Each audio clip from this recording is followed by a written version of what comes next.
தீபம் விளக்கேற்றும் எண்ணெய், ஒரு தெய்வீக அனுபவம். அன்புள்ள பக்தி கிளிட்ஸ் அன்பர்களே, அனைவருக்கும் வணக்கம். குரு பயிற்சி பலன்களை நாம் பார்க்க போகிறோம்.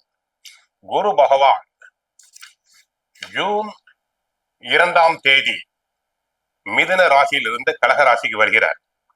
அதனுடைய பலன்களை நாம் பார்க்க போகிறோம். ஹரே கிருஷ்ணா ஹரே கிருஷ்ணா, கிருஷ்ண கிருஷ்ண ஹரே ஹரே, ஹரே ராமா ஹரே ராமா, ராம ராம ஹரே ஹரே.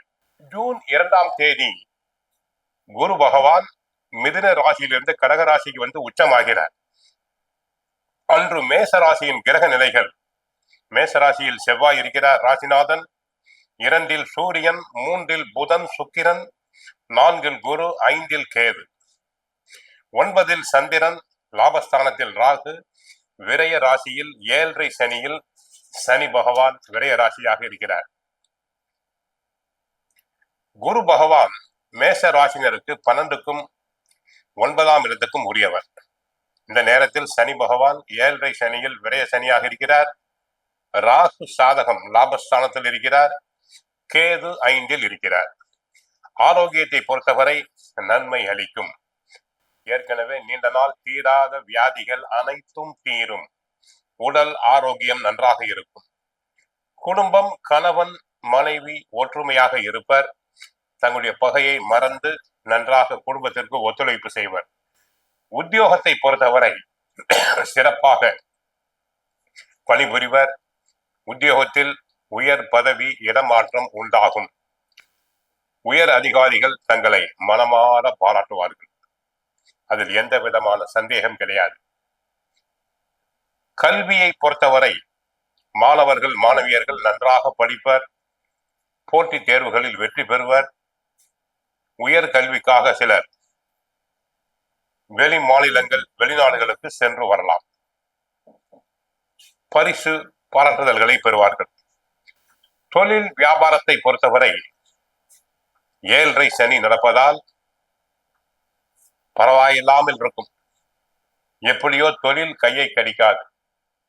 பார்ட்னர்ஸ்களை அட்ஜஸ்ட் செய்து தாங்கள் போக வேண்டும். யாரிடமும் கோபத்தை காட்டுதல் கூடாது. அனைவரும் ஒத்துழைப்பு தங்களுக்கு தேவை. ரியல் எஸ்டேட் துறை, கான்ட்ராக்டர்களுக்கு, ஒப்பந்ததாரர்களுக்கு சற்று கவனம் தேவை.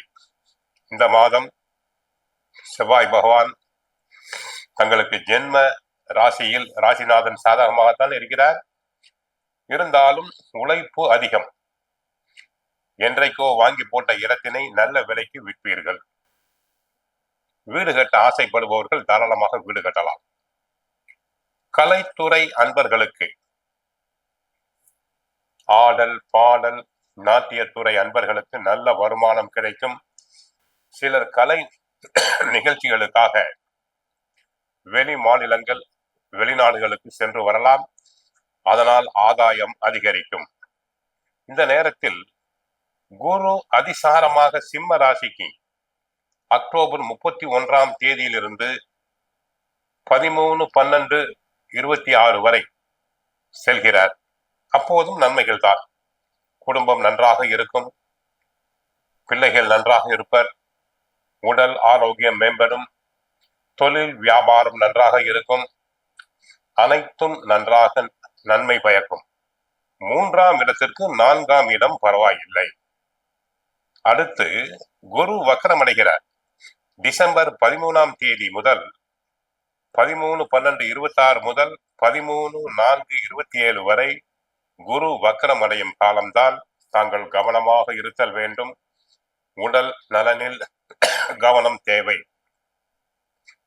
அப்போது குடும்பத்தில் கணவன் மனைவியிடையே சிறு சிறு சண்டை சச்சரவுகள் வரலாம். டிசம்பர் 5ஆம் தேதி ராகு கேது பெயர்ச்சி நடைபெறுகிறது. பெண்களுக்கு வயிறு சம்பந்தப்பட்ட உபாதைகள் வரலாம். கவனம் தேவை.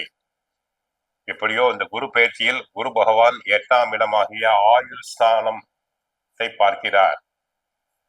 ஆயுள் ஸ்தானம் நன்றாக இருக்கிறது.